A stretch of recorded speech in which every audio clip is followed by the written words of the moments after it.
habulan natin ngayon, tanda! Pagkatapos nito, lumayo muna kayo. Kulang pa yung binayad sa amin ni Ma'am Patricia eh. What's this sa akin mo raw pinapasingil? Yung additional charges. Can we talk about your bill tomorrow or some other time, please? Patricia, where are you going? I need to talk dun sa mga tao sa organization para sa preparation ng pageant. Malalaman ko na ang tinatago mo, Patricia. Ginagawa niya dito?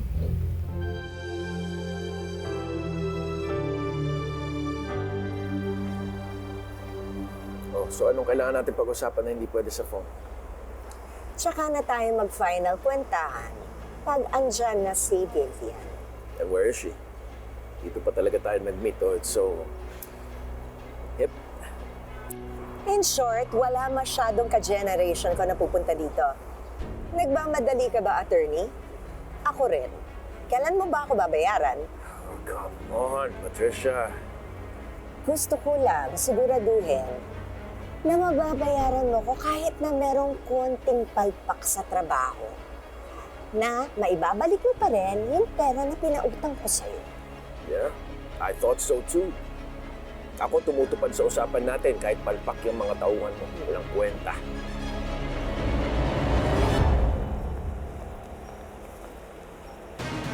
Bakit ka nandito?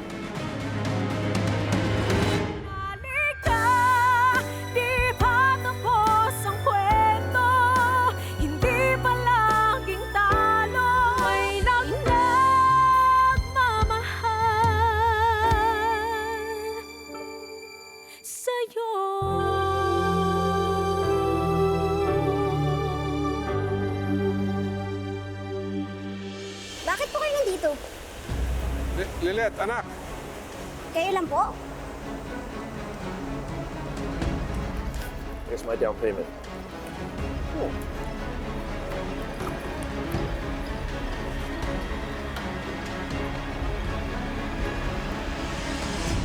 Niloloko mo ba ako, attorney?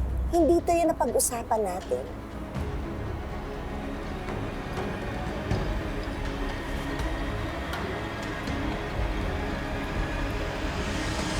Kayo lang po? Ano pong ginagawa niyo dito? Hindi. Nagugutom kasi ako, kaya naisipan ko kumain dito.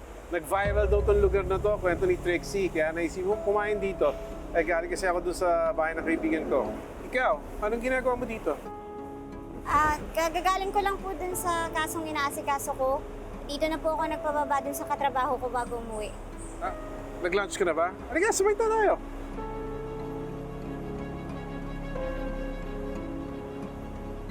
Panggas pa lang ito ng mga tauhan ko para habulin si Kanor. Calm down, Patricia. Papabayaran naman kita eh. Yan lang muna sa ngayon. Look, hindi kita tatakbuhan. Pareho tayo may collateral dito, so just give me time. How much time? Ako naman kasi may iipit niyan sa asawa ko pag nalaman niya kung saan-saan ko pinababayad yung pera niya. Asawa ko? Yes. No, I mean, he's here. What? What is that? What is he doing here? Anong gagawin natin? May hinaharap ka ba, anak?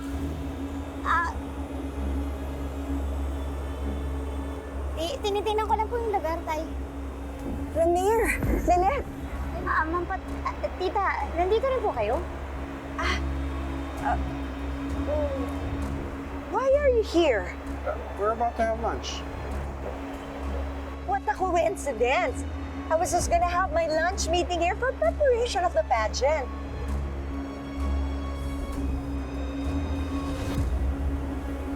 Well, you have to meet someone. Mare! Look! This is... Hi, I'm Vivian. Sorry, Mare, ha. I'm late kasi ang hirap hanapin ng place. Hi, Ravi here, and this is my daughter, Attorney Lilet Matias. Nice to meet you. Wow, attorney. Yes, at saka isang anak namin, mag-aabogado na rin.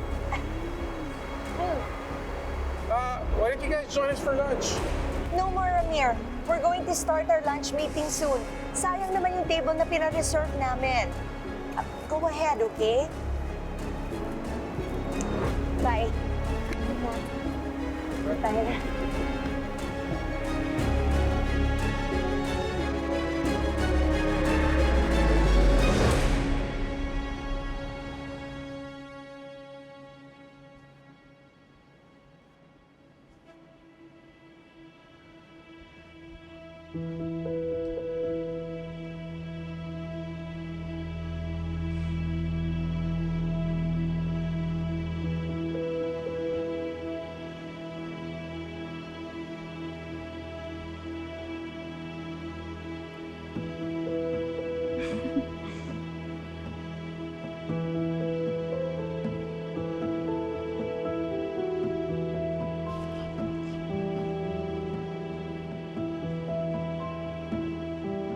Nandito pa po pala kayo? Akala ko kasi nandito pa si Renan. By the way, tumuloy mo siya dun sa seminar niya?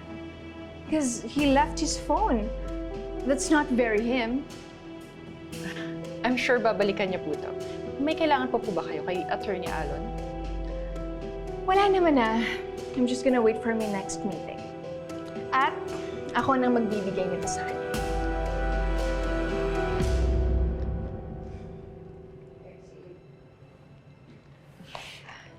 Sabrina, gaano mo nakatagal kakilala si Attorney Alon?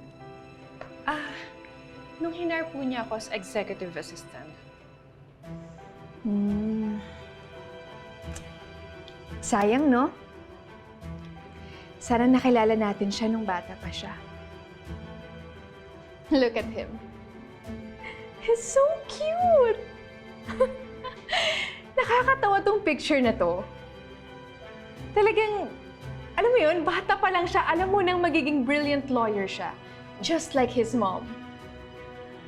Alam mo, wish ko sanang makilala yung mom niya. So cute! Excuse me po, kunin ko na po yung photos.